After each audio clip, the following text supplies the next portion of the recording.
Bonjour et bienvenue sur la chaîne BioRêve. Cette vidéo sera la continuité de la vidéo des acides nucléiques. Nous allons voir le processus de la transcription de l'ADN en ARN. N'oubliez pas de vous abonner et de cliquer sur la cloche de notification pour ne pas rater aucune vidéo. Et si vous avez des remarques ou des questions, n'hésitez pas de les poser en commentaire. Comme vous savez, l'information génétique est stockée dans l'ADN. Cependant, l'expression de cette information génétique nécessite le passage de l'ADN à l'ARN, puis aux protéines. Tout d'abord, on doit comprendre qu'est-ce qu'un gène. Le gène est l'unité fonctionnelle de l'information génétique. Chaque gène correspond à un caractère héréditaire particulier. Il contient la séquence codante et tous les signaux nécessaires pour réaliser la transcription. Dans la séquence du gène, on distingue des séquences en amont qui sont la région régulatrice promoteur, un site d'initiation de la transcription, une suite variable d'exons et d'introns, des régions non traduites en 5' et 3' et la séquence de terminaison. L'ensemble des mécanismes qui, à partir de la séquence du gène, conduisent à la production d'un ARN ou d'une protéine est désigné sous le terme d'expression de ce gène.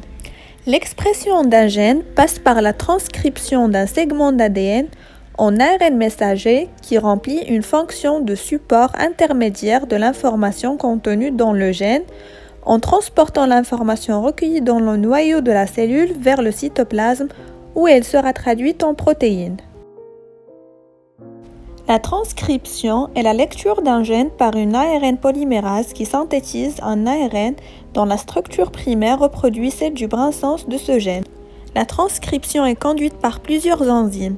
Les ARN polymérase 1 qui synthétisent les ARN cytoplasmiques, on retrouve les ARN ribosomiques 18S, 5,8S, 28S. On retrouve l'ARN polymérase 2 qui synthétise les ARN messagers qui contient l'information destinée à la traduction et certaines petites ARN nucléaires. On retrouve aussi les ARN polymérase 3 qui synthétisent les petits ARN, les ARN de transfert, les ARN ribosomiques et les petites ARN nucléaires. Le promoteur est une région de l'ADN située à proximité d'un gène et indispensable à la transcription de l'ADN en ARN. Il n'est pas transcrit, mais c'est la région sur laquelle se fixe initialement l'ARN polymérase avant le démarrage de la synthèse de l'ARN. Dans le promoteur, on distingue en particulier vers -20 à -30, c'est-à-dire 20 à 30 nucléotides en amont de l'exon 1, en direction de l'extrémité 5' du brin sens, une séquence TATA qu'on l'appelle la boîte TATA, qui est spécifiquement reconnue par la protéine TF2D, c'est le cofacteur de l'ARN polymérase 2. Vers -40, on retrouve une séquence GCGC qu'on appelle la boîte GC et une séquence CAT qu'on l'appelle la boîte CAT. La transcription se déroule en 3 étapes, l'initiation, l'élongation et la terminaison. On commence par l'initiation. L'initiation de la transcription sur un promoteur humain implique plusieurs facteurs de transcription connus sous les noms de TF2A, TF2B, TF2D, TF2E, TF2F, TF2H et TF2J, en plus de l'ARN polymérase 2 elle-même. Au centre de ce mécanisme initial, il y a l'association de TBP, la sous-unité reconnaissant l'ADN du facteur TF2D, avec la boîte TATA du promoteur. L'adjonction successive de TF2B et de la sous-unité de TF2F sont ensuite nécessaires pour la fixation de la polymérase et déterminent à la fois le brin transcrit et le sens de la transcription. À ce complexe s'ajoute encore successivement la grande sous-unité de la TF2F, TF2E et TF2H. Alors la transcription peut commencer si les ribonucléosides substrats sont présents. TF2H provoque l'ouverture et le déroulement partiel de la double hélice à cet endroit. L'ARN polymérase peut donc démarrer la transcription lorsqu'elle est activée par les facteurs de transcription dont certains sont liés à ces éléments comme les boîtes TATA ou CAT, et lorsque par l'intermédiaire du médiateur, elle reçoit un signal d'activation ou d'inhibition. Ce signal dépend de la présence d'un facteur transrégulateur lié à un autre élément du promoteur. La liaison du régulateur et du médiateur nécessite un repliement de l'ADN du promoteur pour permettre la liaison de ces protéines.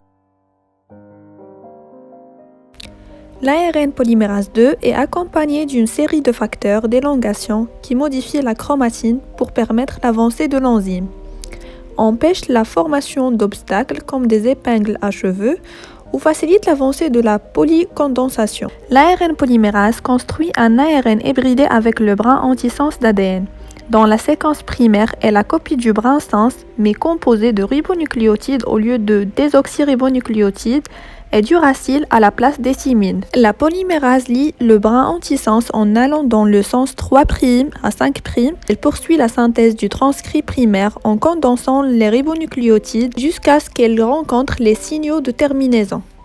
Lorsque la transcrit progresse jusqu'à la portion d'ADN qui signale la terminaison, le complexe devient instable, la transcription s'arrête. L'ARN polymérase ayant libéré l'ADN est le transcrit primaire qui contient la copie de l'information génétique qui va permettre l'expression du gène sous forme de protéines. La maturation des ARN messagers prématurés se fait au niveau du noyau et entraîne des changements dans leur structure. La coiffe, c'est-à-dire une enzyme, ajoute un nucléotide à guanine sur les phosphates du carbone 5' du premier nucléotide du transcrit et transfère des radicométides sur les premiers nucléotides.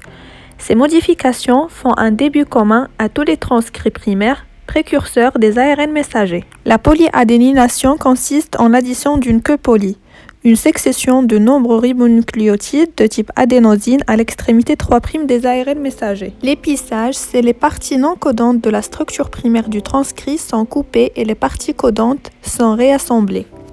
Dans la prochaine vidéo, on va voir la traduction des ARN messagers en protéines. Je vous remercie et à très bientôt.